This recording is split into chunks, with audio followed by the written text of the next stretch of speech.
गर्मियों का मौसम था। इस साल तो जंगल में गर्मी बहुत ज्यादा थी। वो सब दोस्त गर्मी के सिताए हुए एक जगह इकट्ठे बैठे हुए थे। कबूतर भैया, जैसे आज सुबह से हवा बंद है, मुझे तो ऐसा लग रहा है कि आज या कल बारिश होगी। माँ जी कहा करती थी कि जब जंगल में गर्मी बहुत ज्यादा हो और हवा भी ना चले तो वो बारिश का संकेत होता है। मेरे पिताजी भी ऐसे ही बताया करते थे। मुझे तो ऐसा नहीं लग रहा, गर्मी से मर रहे हैं और आप बारिश का सोच रहे हैं। ऐसे ही वहाँ दूसरे जंगल से एक पक्षी आ जाता है। दोस्तों, कैसे हो? सब ठीक चल रहा है? हम सब ठीक हैं भैया। आप तो मौसम के पक्षी हो ना? ठीक पहचाना, मैं मौसम का ही संदेश लेकर आया हूँ। आज से पश्चिम वाले जंगल में बारिश शुरू है और रात से या कल से आपके जंगल में बादल पहुँच जाएंगे। आप बारिश की तैयारी कर लें और ये भी जान लें कि बारिश 3 दिन तक रहेगी। क्या तेज बारिश होगी? बारिश ज्यादा तेज होगी क्योंकि बादल सागर से पानी पी कर आएंगे और वो तो थे भी बहुत प्यासे। अब मुझे जाना है, मुझे पूर्व वाले जंगल में भी जाना होगा।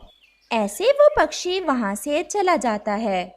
देखा तोते भैया, हम ना कहते थे कि बारिश आने ही वाली है। अब समय बहुत थोड़ा है, हमें जल्दी जल्दी से भोजन का बंदोबस्त करना होगा। मेरे घर में तो 2 दाने ही थे जो मैं अभी अभी कुकू को देकर आई हूँ। चिड़िया बहन, जंगल के बाहरी हिस्से में पास वाले गांव के पास मैंने कल देखा था कि ढेर सारे चनों के दाने थे। क्यों ना हम वो ले आए? ये तो बहुत अच्छा है, ऐसे भोजन की खोज में समय भी जाया नहीं होगा। कबूतर, मैं और चिड़िया जाते हैं और आप ऐसा करें कि गोरी कौवे और कालू कौवे को भी बताएं। फिर वो ऐसा ही करते हैं। गोरी और कालू तो तेज धूप में भी सोए हुए थे। गोरी, गोरी कैसे मुंह खोलकर सोई हुई हो? मुंह बंद करो, कोई मक्खी चली जाएगी तुम्हारे मुंह में। गोरी और कालू भी उठ जाते हैं। मैं तो मुंह बंद कर लूंगी, तुम अपना मुंह दूसरी तरफ करके बात करो। कैसी गंदी बू आ रही है तुम्हारे मुंह से। मुझे तो ऐसा लगता है कि पूरे 1 महीने बाद ब्रश करते हो। मेरे पास तुम्हारी फजूल बातें सुनने का समय नहीं है। रात से बरसात शुरू होने वाली है, मौसम का संदेश आया है। चिड़िया ने भेजा है कि मैं तुम्हें बताऊं। हम तो भोजन की खोज में जा रहे हैं। अगर जाना है तो हमारे साथ ही आ जाओ। गोरी, मेरे तो पंखों में बहुत दर्द है, तुम चली जाओ। मैं कौन सा ठीक हूँ, मेरे तो सर में सुबह से दर्द है। और कबूतर, तुम जाओ, मैं अपने भाइयों को टेलीफोन कर दूंगी, वो मुझे ढेर सारा भोजन दे जाएंगे। पूरे 7 भाई हैं मेरे, एक एक दाना भी दे तो 7 दाने बनते हैं। कामचोर, भोजन चोर और नखट्टू। ऐसा कहते हुए कबूतर वहाँ से भाग जाता है। कबूतर भैया, इतनी देर कर दी आने में? आज के बाद तो मैं गोरी के घर कभी नहीं जाऊंगा। कह रही थी कि मेरे मुंह से गंदी बो आ रही है, वो नहीं आई। क्यों? वो क्या खाएंगे बारिश के दिनों में? वो कह रही थी कि उसके भाई भोजन दे जाएंगे। बाकी की बात आप खुद जाकर पूछ लें और अपनी बेइज्जती करवा लें।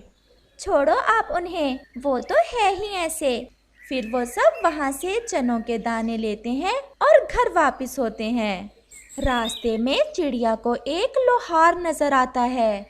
तोते और कबूतर भैया, ठहरो, मुझे उस लोहार के पास जाना है। फिर चिड़िया वहाँ जाती है। चिड़िया, लोहार से क्या काम है आपको? मैं बताती हूँ। लोहार भैया, मुझे एक ऐसा फंदा दे जिसे लगाने से कोई चोर हमारा भोजन चोरी ना कर पाए। फंदा तो मेरे पास है, ऐसा फंदा जो चोर को उल्टा लटका देगा, परंतु 2 दाने चनों के देना होंगे आपको मुझे। ये ले लोहार भैया, आप चनों के दाने और मुझे वही फंदा दें। फिर वो लोहार पक्षी चिड़िया को एक फंदा दे देता है, जिसे लेकर वो सब वहाँ से चल देते हैं। चिड़िया बहन, अच्छा किया, आपका भोजन तो हर बार चोरी हो जाता है। इस बार अगर चोर आया तो पकड़ा तो जाएगा। ये फंदा मैंने इसीलिए लिया है। फिर वो सब अपने अपने घरों को चले जाते हैं। मम्मा, आज तो आपने बहुत देर कर दी घर आने में। कुकू बेटा, शाम से बारिश शुरू होने वाली है। हम भोजन लेने थोड़ा दूर गए थे। बारिश बारिश, फिर तो बहुत मजा आने वाला है। इसीलिए तो मैं अपने बेटे के लिए ढेर सारा भोजन ले आई हूँ, ताकि मेरा बेटा बारिश के मजे ले सके और हमें बारिश में भोजन की चिंता न हो। मम्मा, गर्मी थी भी बहुत, बारिश होने से गर्मी कम हो जाएगी। कुकू बेटा, बादल इसीलिए तो आते हैं, जब गर्मी ज्यादा होती है तो वो बरसात करके गर्मी का जोर तोड़ देते हैं। वो माँ बेटा ऐसे बातें करते हैं। गौरी, आसमान पर बादल छा रहे हैं, तुम अपने भाइयों को टेलीफोन करो कि भोजन दे जाएं। ऐसा ना हो कि बारिश शुरू हो जाए और हमें भूखे ही रहना पड़े।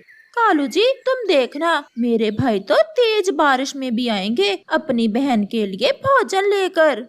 वो ऐसे बातें कर ही रहे थे कि आसमान पर बादल जोर से गरजता है और साथ ही तेज बारिश शुरू हो जाती है। बारिश तो बहुत तेज थी। घंटी तो जा रही है, परंतु कोई उठा नहीं रहा फोन। उठा लिया। हेलो भाई, मैं आपकी बहन गौरी। हम पुलिस स्टेशन से बात कर रहे हैं। ये साथ के साथ ही चोरी करने पर जेल में बंद है। क्या? जो तुमने सुना। और अगर तुम इनकी बहन हो तो एड्रेस बताओ, तुम्हें भी इन्हीं के साथ ही जेल में डालते हैं। गौरी तो जल्दी से फोन काट देती है। मम्मा, मामा जी ने क्या कहा? गौरी कालू के सामने झूठ बोलती है। बेटा, तुम्हारे सारे ही मामा जी पास वाले जंगल में मेला देखने गए हुए हैं। तो क्या अब वो भोजन नहीं देकर जाएंगे? बारिश भी शुरू हो गई है। कालू, मैं पहले ही टेंशन में हूँ, मुझे और टेंशन ना दे। आज बरसात की पहली रात है और चिड़िया भी थकी हुई होगी। आज तो वो जल्दी ही सो जाएगी। परंतु इस बार उसके घर में तुम जाओगी। मुझे तो पिछले बार वाली ही नहीं भूलती, जब मेरी पूंछ जल गई थी। कालू जी, तुम चिंता ना करो, मैं ऐसी सफाई से चोरी करूँगी कि तुम्हें भी पता नहीं चलेगा। बस थोड़ा अंधेरा भर लेने दो। मम्मा, मैं भी साथ जाऊंगा। ना बेटा, अभी तुम छोटे हो, अभी तुम्हारे सीखने के दिन है। अच्छे से सीखो कि तुम्हारे मम्मा पापा कैसे चोरियां करते हैं। मम्मा, आपके जमाने में भी मोबाइल फोन होते थे? नहीं बेटा, तब तो पत्र हुआ करते थे। एक दिन लिखो तो तीसरे दिन पहुंचते थे। ये सुनकर कुकू बहुत हैरान होता है। अच्छा मम्मा, बताएं कि आपकी मम्मा ऐसी बारिश में आपको खाने को क्या देती थी? जब मेरे पापा जिंदा थे तो हमारे पास भोजन बहुत ज्यादा हुआ करता था। तब मेरी मम्मा ऐसी बारिश में मुझे गरम गरम खिचड़ी बना कर देती थी। मम्मा, खिचड़ी तो मैं भी खाऊंगा। मैं कल बना दूंगी अपने बेटे को। फिर चिड़िया अपनी लालटेन बंद करती है और वो सो जाते हैं। कालू, चिड़िया सो गई, चलो जल्दी चलो। याद है ना, घर के अंदर तुम ही जाओगी। मुझे याद है, अब चलो। फिर वो दोनों चिड़िया के घर की तरफ जाते हैं।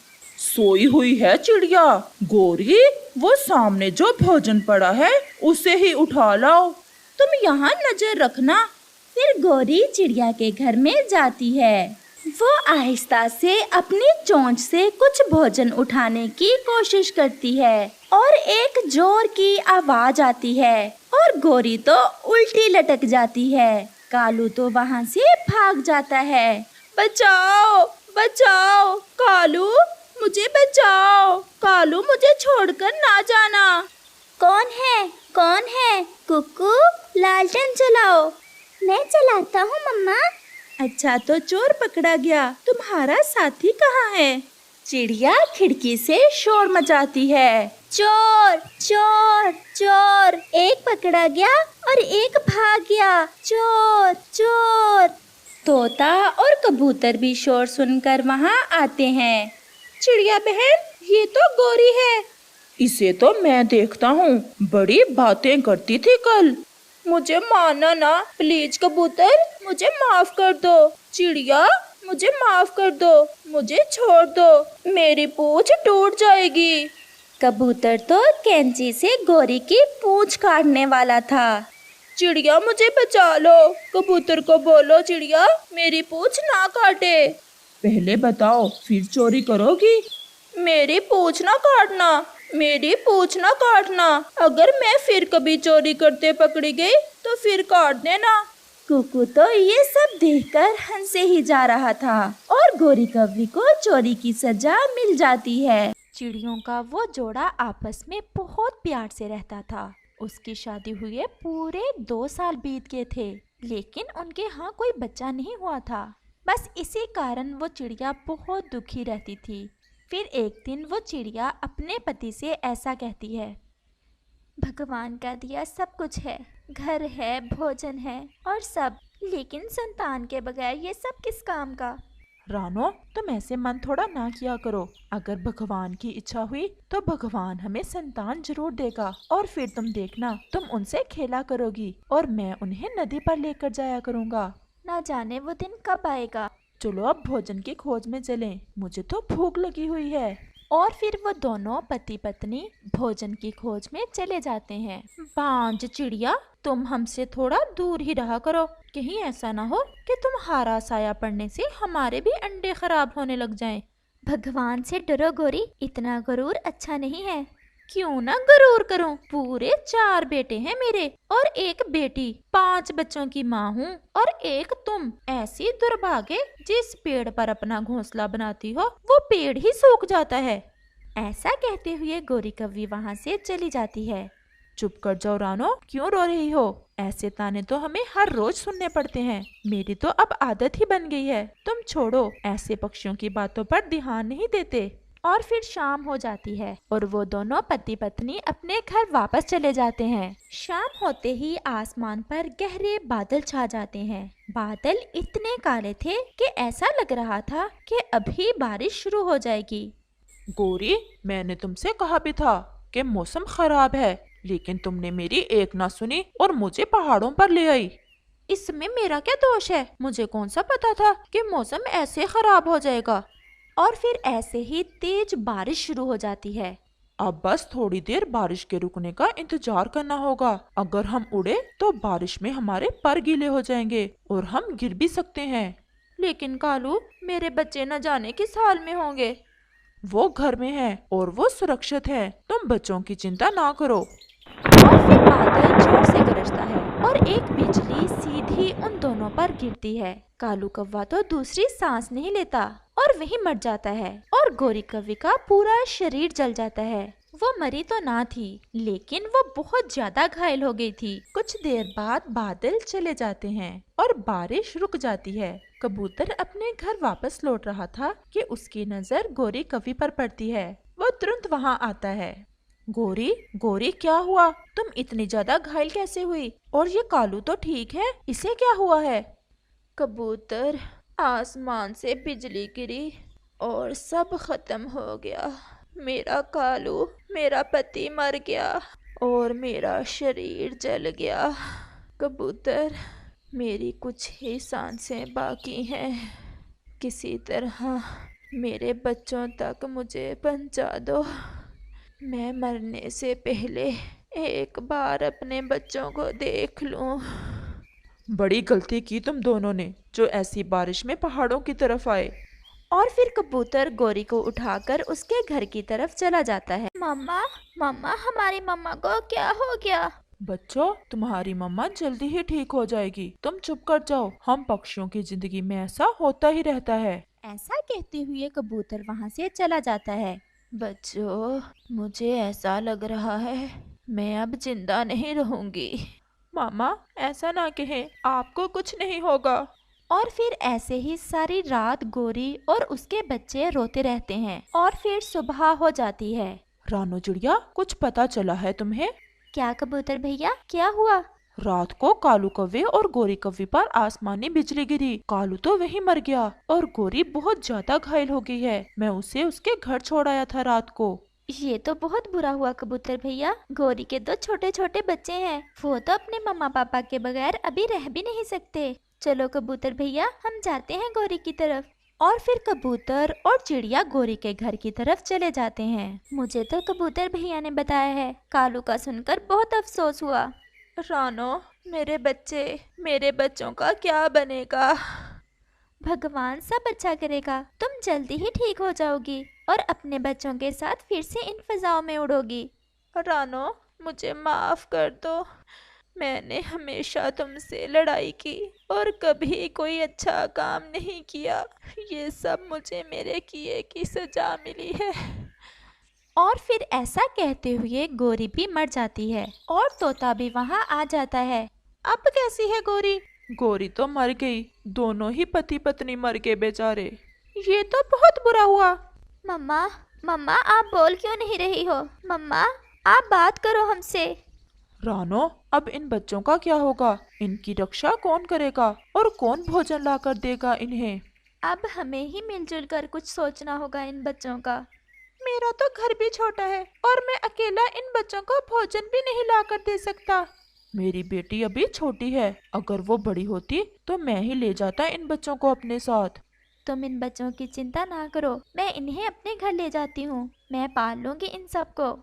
रानो, क्या तुम्हारा पति मान जाएगा? मेरा पति मेरी हर बात मानता है। बच्चों, तुम में से किस किस को उड़ना आता है? मुझे। अंकल, मैं भी उड़ सकता हूँ। हम सब भाई उड़ सकते हैं, लेकिन हमारी बहन को अभी उड़ना नहीं आता। मैं छोटी को उठा लेता हूँ और इसे तुम्हारे घर तक छोड़ देता हूँ। और फिर वो सब वहाँ से चले जाते हैं। रानो, ये कौवे के बच्चे क्यों ले आई हो घर में? गोरी और कालू कल शाम बिजली गिरने से मर गए हैं और ये भी छोटे हैं, इसलिए मैं इन्हें अपने घर ले आई। बहुत अच्छा किया तुमने। हम इन्हें अपने बच्चों की तरह ही पालेंगे। शायद भगवान ने हमें बच्चे इसलिए नहीं दिए क्योंकि हमें इन बच्चों को पालना था। बहन जी, अब मैं चलता हूँ। और फिर कबूतर वहाँ से चला जाता है। तुम बच्चों के पास ही बैठो, मैं इनके लिए भोजन लेकर आता हूँ। ऐसे ही दिन और रात गुजरते गए और कौवों के वो बच्चे बड़े हो गए। अब वो अच्छे से उड़ सकते थे, भोजन ढूंढ सकते थे और वो सब काम सीख जाते हैं। फिर एक सुबह वो सब एक पेड़ पर बैठे हुए थे कि आसमान पर कौवों का एक झुंड गुजर रहा था। बच्चों, अब तुम्हें जाना होगा। वो सामने तुम्हारी जाति के पक्षियों का झुंड जा रहा है। जाओ और अपने अपने जीवन साथी को ढूंढकर अपनी नई जिंदगी की शुरुआत करो। लेकिन मम्मा, हम आपको छोड़कर नहीं जाएंगे। यही जिंदगी है बच्चों। तुम्हें अब अपने अपने घर बसाना होंगे और तुम्हें अपनी जाति के पक्षियों में जाना होगा। जाओ बच्चों, अपनी मम्मा की बात नहीं मानोगे? और फिर ऐसे वो सब कौवे उस कौवों के झुंड की तरफ उड़ जाते हैं। जिन्हें जाता देखकर रानो चिड़िया की आंखों में आंसू तो थे, लेकिन उसके मन को बहुत शांति थी। प्यारे दोस्तों, क्या आप बता सकते हैं कि गोरी कौवी के कितने बच्चे थे? और अगर आपको ये कहानी अच्छी लगी हो तो हमें कमेंट करके जरूर बताना और इसे अपने दोस्तों के साथ शेयर और चैनल को सब्सक्राइब भी जरूर करना।